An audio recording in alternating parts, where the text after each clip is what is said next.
very interesting that, the two of you have come together in this work because on the surface, and everything's a different view on the surface than it is underneath, but on the surface, here's Jeff from a privileged and academic and certainly upper middle class background. Was that a fair comment, Jeff? Yeah, it's very fun. Right. And you, Rhiannon, coming from an impoverished, still white, but still impoverished an environment that's completely different. Mm-hmm. And one of the things I've talked a lot about in my work is the importance of understanding lenses, Mm-hmm. that we're all looking at the world through our lenses, and our lenses are the right lenses, according to our ego, at least. Mm-hmm. And the greatest piece of emotional intelligence you'll ever have is the ability to put on somebody else's lenses. Yeah. Not to take them on, but to put them on, and understand that they don't see the world the way you do. And you two came into the world in a very different place, Mm-hmm. but both ended up pursuing things that were much bigger and burning out. Mm-hmm. Jeff talked about burning out from his 65 hours. You talked about burning out with your stuff. You talked about both of you getting sick and ending up in near-death situations. So let's go to that weird and wonderful world that I definitely know a little bit about, which is the oh, I'm dead. So let's.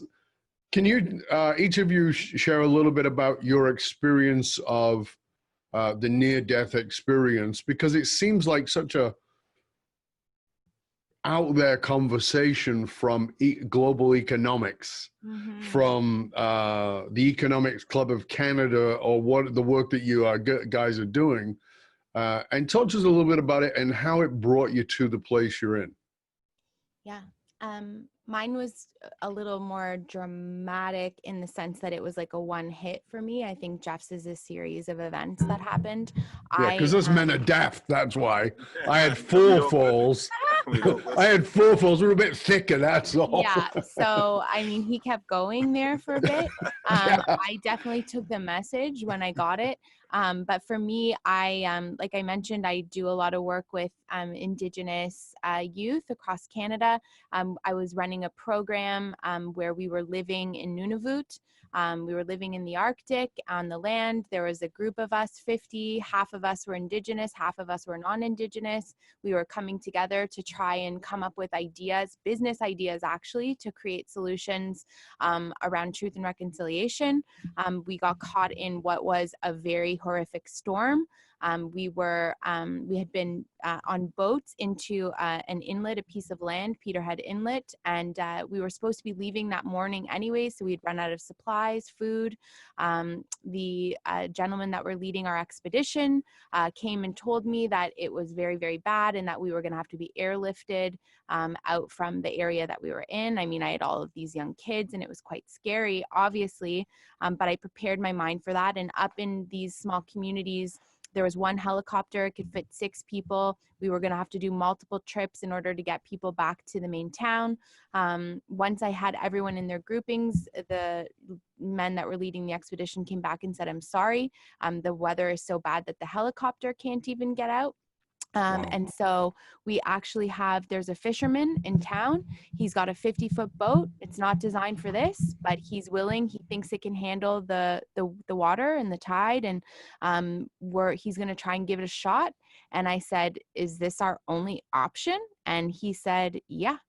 So we got everyone in their survival suits and we waited for this fisherman to arrive. It's the second highest tide in the world where we are. The water hits the shore once at 10 a.m. And it hits it once again at 10 p.m. and you don't want to be doing that. So we waited and had to get all of the kids onto the smaller boats to transfer onto this larger boat. As we took off, it was the scariest hour of my life. People were being thrashed around, almost thrown overboard. I had kids with, concussions and it was just one of the scariest moments of my life. And in that moment, it had been a long time since I had talked to God, or it had been a long time since I had been like, if there's anyone up there, I think now's the time. Yeah. Hello. I was like, hey, God, you remember me? Okay. So sorry about I'm all that that. crazy kid who was doing crazy shit, but I really need your help right now. Yeah, sorry about all the MDMA, but I need some help right now. Exactly. Yeah. Yeah. And so it was in that moment, but what was so resounding, I asked, am I going to die? Am I going to die? And it was so real. And the answer I received was not from me. It came through my entire body. It was a knowing, and the answer was no. You won't die here, but you will if you don't make a change, and you have something to do here on the planet. And there's a lot of circumstances that were going on in my life, but as I got off that boat and I tried to sort of patch together what was a very traumatic experience for all of us, I came home, a few days later to my home in Toronto, to my husband at the time, a 15-year relationship. And I said, I need to leave this marriage. I quit drinking. I made massive changes to the way that I was living. I got really honest with myself. I was ready to stop running from my past, from the patchwork ways that I had. And it, again, my drug was my work. It really was. I used work as a vehicle to overcome my anxiety, to overcome my self-worth issues. I was addicted to success. I was addicted to accolades. I was addicted to awards. If I wasn't getting another one or another recognition, I was very, very low. It's embarrassing to talk about, but it's the truth of where I was at. And I started to meditate. I started to try and look for answers within myself, and a world opened up to me, which eventually led me back to Jeff. It was the most profound experience of my life, and I've never been the same. It's been effing hard to give up, everything that I once knew and everything I thought I was doing and every aspect of who I thought I was, to enter into something else. But it's also been the greatest gift I've ever received. And I definitely am. My lens changed. I put on a new pair of glasses. I really, really did. And that is a special, special opportunity for anyone. But particularly, I think for me right now, in the space I find myself in the world, running this, Economic Club of Canada organization and having a real opportunity to perhaps make an impact. How long ago was that, Rhiannon, when you came back and went, I can't do this anymore. I'm addicted to work. I'm addicted to accolades. The marriage doesn't work. Yeah. I'm unhealthy and I'm running away from myself by pursuing my success and accolade addiction. Yeah. That was 2017 of August. Wow. Yeah. I haven't had a drink in 2 years. And again, for me, and I talk very openly about it, my addiction looked so different than what I grew up in, because I grew up, the socioeconomic status and everything else had changed. I had a beautiful home. I had 2 children. I had a very successful career, but I was still using alcohol, and it's so socially acceptable. Alcohol, we have such a social problem with alcohol right now, in a deep, deep way. But when that is in your blood, when that is in your family heritage, that addiction and that tendency, and it was really taking over my life. So I would probably, drink to blackout 4 or 5 times a week in my own home. After work, after putting my children to bed, I'd wake up at 5 a.m. I'd go to the gym. I'd run all my events. I'd run, 100 events a year across the country. I learned how to live feeling like shit. And I learned that was my normal. And I pushed so hard to continue to do it. And it was such a wake-up call, but it was every part of my identity that it was my only coping mechanism to deal with myself, that and work. So when you take those things away, it's a pretty raw experience, And, I know we talked about this in our previous conversation, and this is vital, because when we, and when I say we, I'm talking about society, when we look at the world and we through our lenses, and we want to judge and we want to understand, we want to say, oh, well, at least I'm not on Hastings Street or the back alley shooting needles. I'm not an addict. And what I know because of my science and my research is human beings are addicts. Yeah. That's it, period. Yeah. Like, it's not some humans, we're all addicts. To what degree, that's a different thing. And what kinds of addicts is a different thing. You know, and it's really important what you brought up, because I think people need to get this, that if we see the drunk on the street in scruffy clothes, we go, oh, you poor bastard, you know, you're a drunken idiot, or we see, you know, whatever it is. But what we don't realize is that the drunk is also driving around in a Bentley. What we don't all the time, right? We don't understand that the outside of the alcohol, totally aside from that, the addictive behavior of working 65 hours a week, oh God, yeah, it is firing off the same mechanisms inside of the brain. And as I explain to people all the time, if you want to understand what your drug is, it's very simple. Look at what you do to avoid feeling something else. That's all it is. Yeah. Look at what you do to avoid feeling something else. If you are a sex addict, it's no different than you being an alcoholic. You are doing something to avoid feeling something else. Absolutely. Now, you may be volunteering at the church and everybody's giving you a round of applause because your particular form of addiction has a social approval rating. Oh yeah, right? Yeah. And you're the accolades. You got the accolades. You know, well, it's okay, but you know, we now understand functioning alcoholism, but we haven't looked at functioning addiction that is non-external driven. So, as in, no alcohol, no cocaine, no whatever it is. It's actually internally driven, which is I'm going to pursue the next accolade, or I'm going to pursue the next pat on the back. Let's flip that, because, you know, this is a lot of the deep work that we do with individuals. Is one of the things that I speak about in the couples work is you are drawn to the person who is as wounded as you are, but with polar opposite coping mechanisms, right? So, and when we do the work with couples, we say, you're never fighting about what you're fighting about. Right. You're actually fighting about your coping mechanism. They go, what do you mean? My coping mechanism is better than yours. How do I know? I survived. Right. And if I take on yours, I might not survive. And you're saying, no, mine's better than yours. How do I know? Because I survived. And we're always fighting about our coping mechanisms. So, and this is why I wanted to point out, you grew up in a very different environment than Jeff did. And yet you both end up in very addictive behaviors. Right? So this is why I wanted to really get to this place. Talk to us a little bit about your near-death experiences, Jeff, and where it brought you to.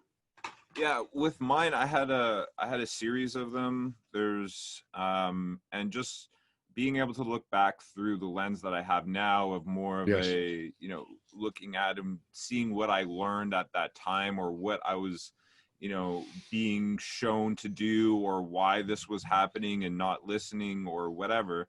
But the earlier ones I found that I had in maybe my late teens and early 20s were bringing me to understand, you know, my own mortality. And the fact that, you know, living a life as some young men do, and how, you know, men were raised in this toxic masculinity type situation, is that we're invincible and you can do whatever you want, throw your body down a mountain and you'll be fine. And I don't know anything about that, but I read about it somewhere. I think it was in a movie or something. But then just, you know, having that awareness of, okay, well, this hurts, this is painful. You know, if I'm not careful, I'll be out of here pretty quick. So having that awareness around my mortality and, you know, making peace with that pushed me into a lot of the Eastern philosophies and reading up on that and what death means to a lot of other cultures, because death, you know, from my lens growing up here, is very different in other parts of the world. And then, you know, in the Middle East, in Northern Africa, you know, with an Islamic perspective, death is completely different from our death here. Same within the Hindu philosophy. So, Absolutely. you know, having experiences in those parts of the world with other people, and then collectively having a conversation around what happened, and me, you know, holding on to it, and them just saying, you know, you lived and let's move on, and just having that experience, saying, okay, well, this is, you know, an interesting perspective on life and death in and of itself. So I learned, you know, through those stages about my mortality and the people around me, that, you know, being more grounded, being more present in the moment with people, because, you know, ultimately you don't know how long that's going to be, and to cherish those moments when you have them. Of course, you can fall back asleep in that process of Sure. not being present. And then, you know, later on in life, you know, living the life that I was living, working long hours, being, you know, addicted to work in those ways, and making, you know, not the most appropriate life decisions. My near-death experiences were more at that point wake-up calls, Right. and I wasn't listening to them. So you're getting pushed and pushed and pushed, and having them more frequently, trips to the hospital and things like that. Then the last one that I had was, you know, waking up in a hospital after being there for a couple of days, and the nurse saying that we saved your life, because through that process of working as much as I did, my immune system was vulnerable. And in 2011, I contracted Lyme disease. So I had, you know, the chronic Lyme disease, and still working what I was working. And then, because that is so taxing on the immune system, I developed hypothyroidism in the process, which is extremely rare for a young man in the early mid-30s. So that I had those two things, and then still working the life that I was living, still pushing myself, and getting to a point where body shut down. Body shut down. It literally completely shut down, and I was, you know, a couple of hairs away from being on the wrong side of the grass. And then having that last, you know, wake up call, and finally getting the message, because if, you know, you could continue, there's only so many chances that you're going to get, and it's eventually just going to be okay. But what, like you said, this was not a single event.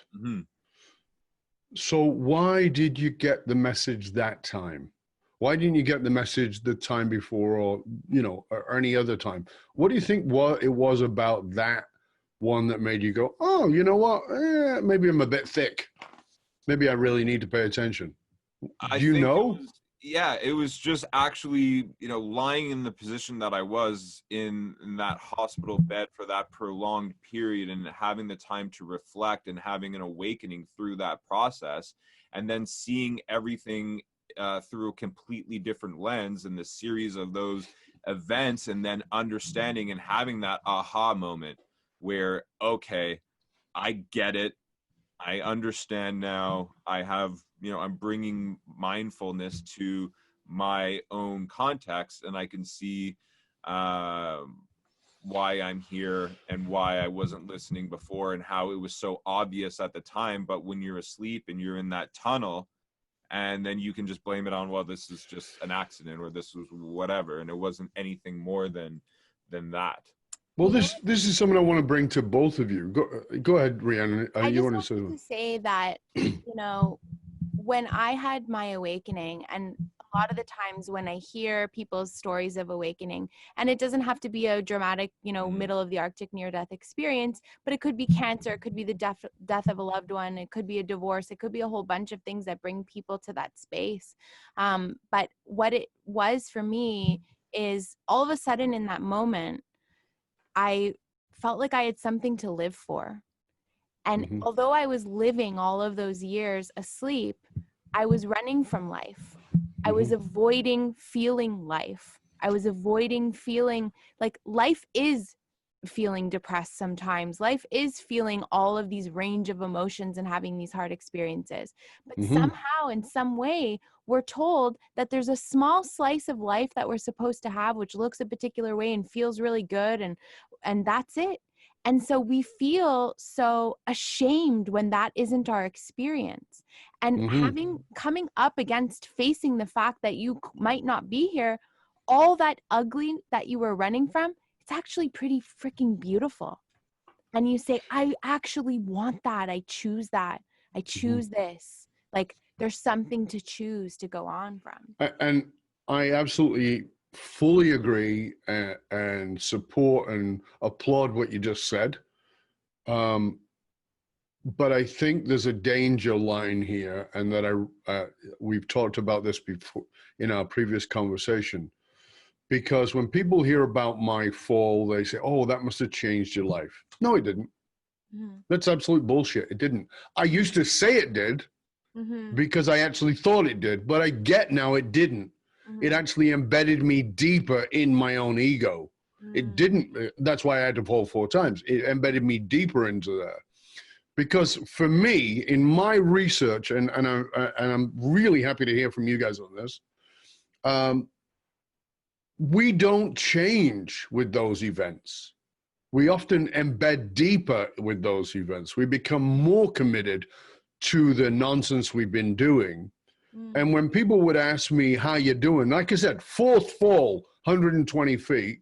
And people say, how you doing? My jaw was wide closed. And I'd say, I'm great. I'm coming back. It didn't transform me. It embedded me. I fell in June, and in November of that same year, fell 120 feet. November of that same year, I went bungee jumping at 140 feet with my jaw wired closed. I was not changed by that event. The event that changed me was quite a while after. I'm not sure if it was, I'm pretty sure it was 9 months later, after several reconstructive surgeries, when I fell into a very deep, dark depression. And I fell into that deep, dark depression because I'd been going out with my mates. My mates were trying to help me out, and they'd take me out for a night out, and I'd be out, and I'd be miserable. Like, this is not, and I would actually go, I can never get my life back. I can't find my laughter anymore. That was kind of like, I know I'm alive if I can find my laughter, and I couldn't find my laughter. And on a particular night, I went out with my mates, and I laughed, and I had a good night. I had fun. And I came home, and I walked up the back steps to my kitchen to go in the back door, feeling joy for the first time in so long that I thought, okay, I can come back. And as I opened the door and the light flooded in, I could see across the kitchen floor garbage festooned everywhere. There was kitty litter. There were meat wrappers. There were coffee grinds. There were vegetables. There were empty cans. It was disgusting, and it smelt bad. And I knew exactly who the culprit was. And I went from feeling all that potential of, my life is coming back, from feeling joy to feeling pure rage, walked into the living room and just I knew who the culprit was, and I wanted to kill the culprit. And there was the culprit on my couch, curled up, looking so relaxed. And I lifted my hand to strike the culprit and stopped myself, because I'm not a violent person, but stopped myself. And instead of hitting the cat, I picked the cat up in my arms, and the cat was cold. And I realized the cat was dead. And I fell to my knees and went into a deep, dark depression.